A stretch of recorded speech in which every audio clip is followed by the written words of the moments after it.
Hello, everyone. Assalamu alaikum. How is everyone doing? Just by a show of hands, how many Malaysians are here? Can you put your hands up? Okay, that's Malay. How many Middle Easterns are here?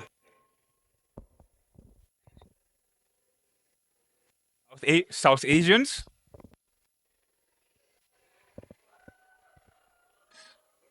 Okay. Africans? I definitely can see you, brothers.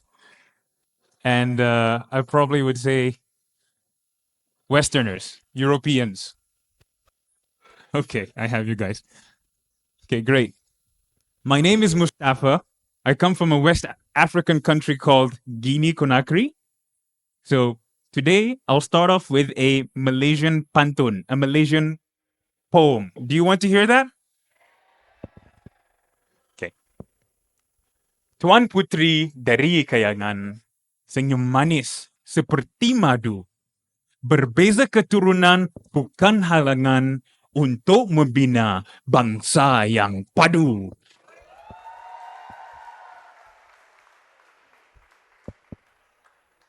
Okay. What's cross-cultural communication? Okay. So I'll be building bridges, the power of cross-cultural communication. Okay. So I've been here for a long time. I speak 5 languages, alhamdulillah. And essentially, the love of my life. Hey, man. No, that's not my. Okay, I think we got it. Yes, got it. So building bridges, the power of cross-cultural communication. Okay. So let me talk a little bit about my history. So I won the international public speaking competition in Malay, alhamdulillah. Thank you. And essentially, I've also spoken about cross cultural relations in national TVs. I've also conducted more than T programs in MNC businesses, or let's say multinational companies, and also dealt with a lot of culture. Okay. And I think that was the secret sauce, being able to communicate culturally. And I graduated from IIUM from Alhamdulillah. I graduated from IIUM, communications, specializing in public relations. So I think I don't want to bore you about my history, but let's get into it, okay? Defining cross-cultural communication, CCC. Cross-cultural communication involves bridging gaps between different languages, values, beliefs, and customs. Okay? So the essential theme behind it is communication is a mean to understand and navigate these differences. Okay? Then I'll talk more about the effective communication side through sensitivity, empathy, and vocabulary, but I'll talk more about first the significance of culture. Why is culture important? I think you're familiar with this. You're familiar with two people in this picture. The first one on the very far right would be considered as Dato Tan Sri Anwar Ibrahim, who is the current what? Minister of Malaysia. So we were having this conversation. Don't tell me how we got into the conversation, but he asked me, "What do you think about Malaysian communication now?" And if I said I wasn't nervous, I would be lying. A little bit of a heat situation came in my back of my head, and I was sweating a little bit. But I said, I've never thought about this. And I thought to myself, and I said, Malaysia is pretty unique. Having different cultures coming together, not only coming together, working together, thriving together, and not only that, living in peace and harmony together. I found that very fascinating. Found that very unique. And you know what I thought of? But I didn't say it. I thought it was like nasi kerabu, you know? So Malaysians, nasi kerabu is basically having a diverse colors or diverse flavors of meals coming together and making it extremely tasty. Okay, I hope you get the context. But let me continue. So, why does culture matter? By the way, Anwar, The Prime Minister looked at me and he was saying, I agree.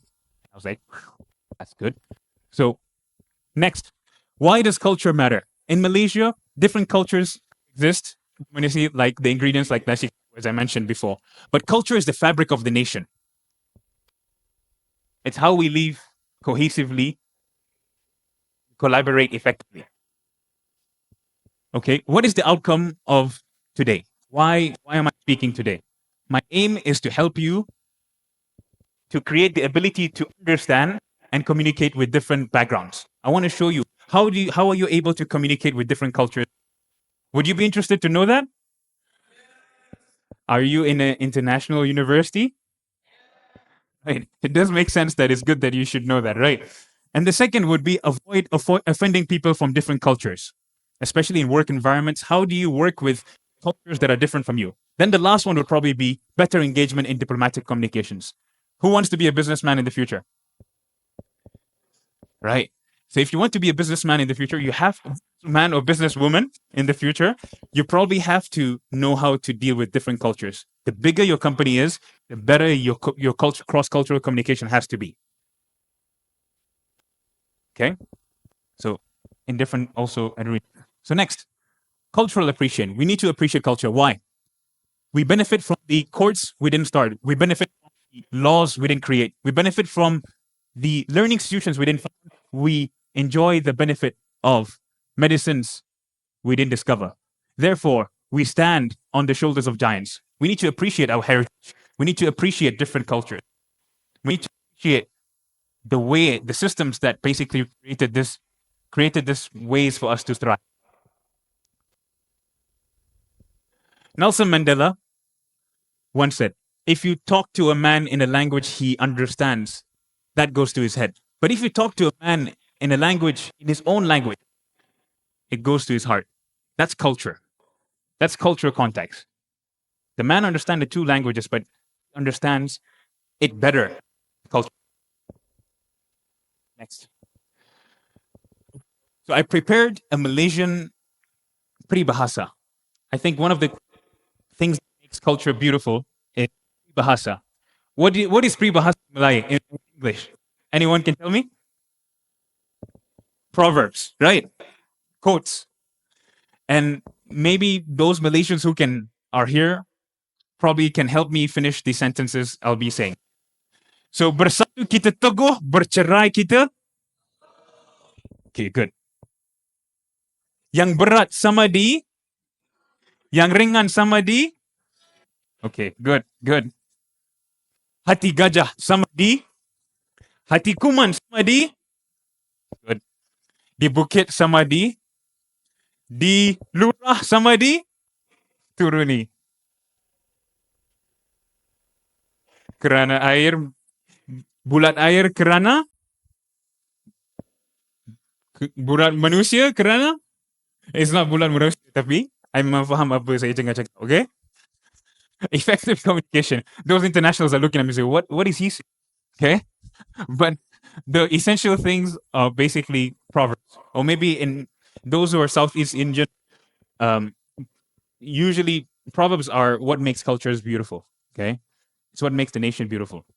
So effective communication. Okay? So before we talk about cross-cultural communication, we need to know what makes effective communication.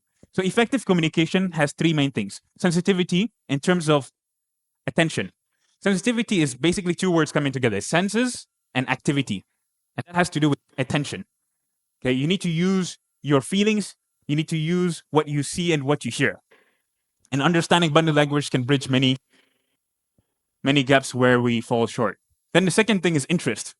You can make more friends in 2 months by becoming interested in other people than you can in 2 years by trying to get other people to be interested in you. If there's a single thing that has helped me a lot in working together with people in different backgrounds, I've genuinely become interested in different cultures. I've genuinely become interested in it. And the way how I learned Bahasa Melayu was not through the formal way. I learned it through bola taman. Bola taman is playing football on the streets. That's how I learned Bahasa Melayu. It's because I was interested. You have to, and that's how you grow also as a human being, okay? Next. Start where you are. Start where you are. Start with where they are before you take them to where you want to go. Okay. Every time you're communicating with a person, try to know, try, try, try to start with where they are. Try to paraphrase what they have just told you. Then the last one is empathy. Seek first to understand, then to be understood. Coming from my favorite book, 7 Habits of Highly Effective People. Okay.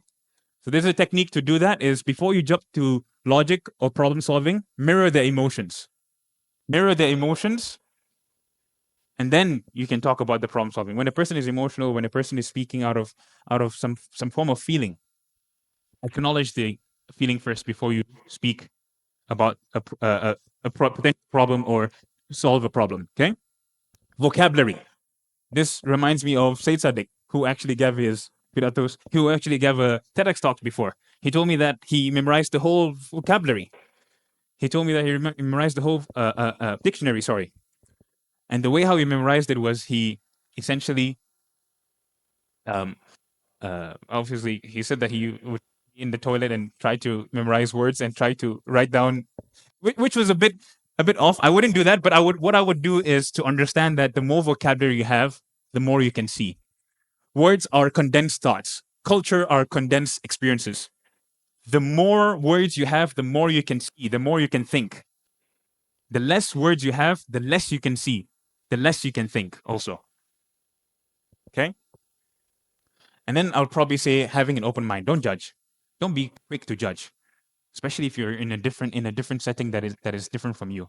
I think a very successful businessman 2 months ago sitting down with me and he says, Mustafa, the only key to my success is I'm not quick to judge.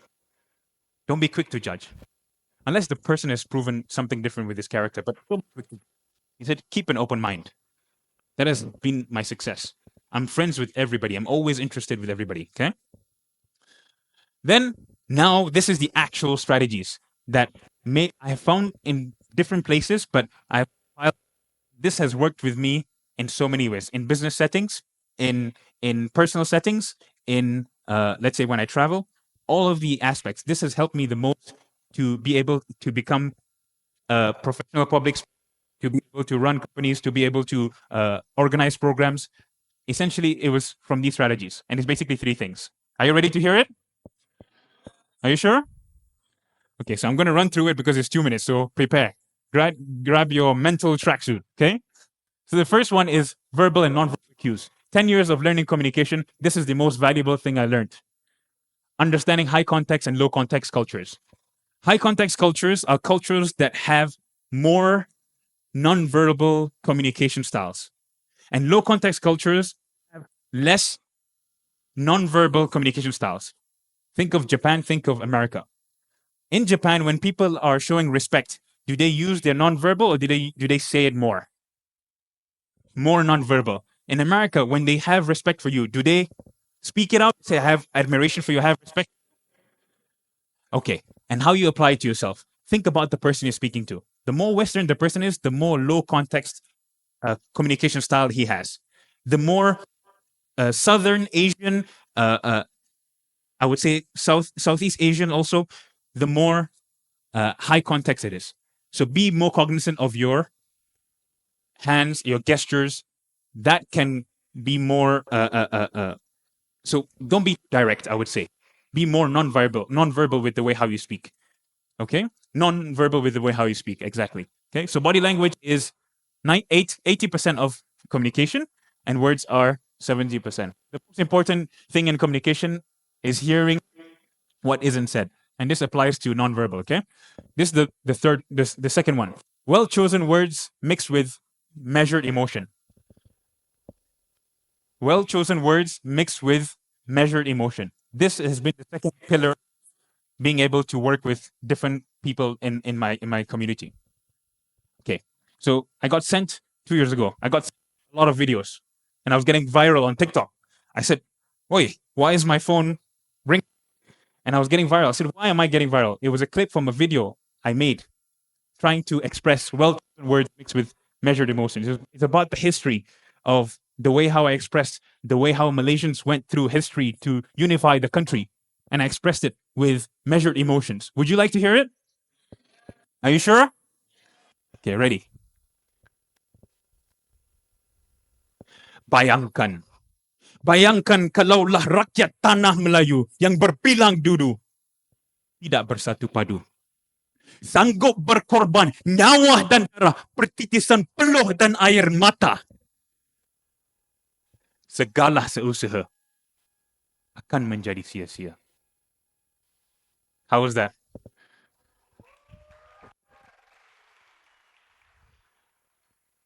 So well-chosen words with measured emotion. Does it make sense? Okay, so always, if you're expressing something about heaven, you don't want to be crying. If you're expressing something about hell, you don't want to be laughing. Okay, you got to know how to express the emotions along with what you say. Then has made sure that I'm always having a compass. This is my compass. Okay, got this from Jim Rohn, my favorite speaker, and I would say this is the one that helped me the most. That made sure that okay, before I go and speak, I want to make sure this is all in. Okay, so this is my checklist. The first one is learn to be strong but not rude. Learn to be kind but not weak. Learn to be bold but not a bully. Learn to be thoughtful but not lazy. Learn to be proud but not arrogant. Learn to be humble but not timid. Learn to be humorous but not folly. Learn to be witty but not silly. I think in Islam, this is wasatiyah. Right? This is wasatiyah. I feel like if you understand this, it's pure wasatiyah. It's how you stay in the middle. Does that make sense? Okay, next. The way how to achieve cross-cultural communication. I'll say it in Malay, and you read the subtitles, okay? Do you want to say it with me in Malay? Those who are internationals? Okay, so we go first together. 1, 2, 3. Hormat menghormati. Kasih mengasihi. Saling melengkapi. Raikan perbezaan. Carilah titik persamaan. Respect and honor each other, love and care for one another. Give a round of applause for yourself again. Well done. Okay, so probably this is my parting words. The same door that keeps out disappointment keeps out happiness. If you're not taking the step to meet a person, if you're not taking the courage to do a person, even though you know you might get hurt, but it's also a potential of creating an adventure. It's also a potential of creating something great. So come along with me, people. Let's make something great from taking advantages. And with that, I'd like to end with nasi kerabu. Thank you. Assalamu alaikum warahmatullahi wabarakatuh.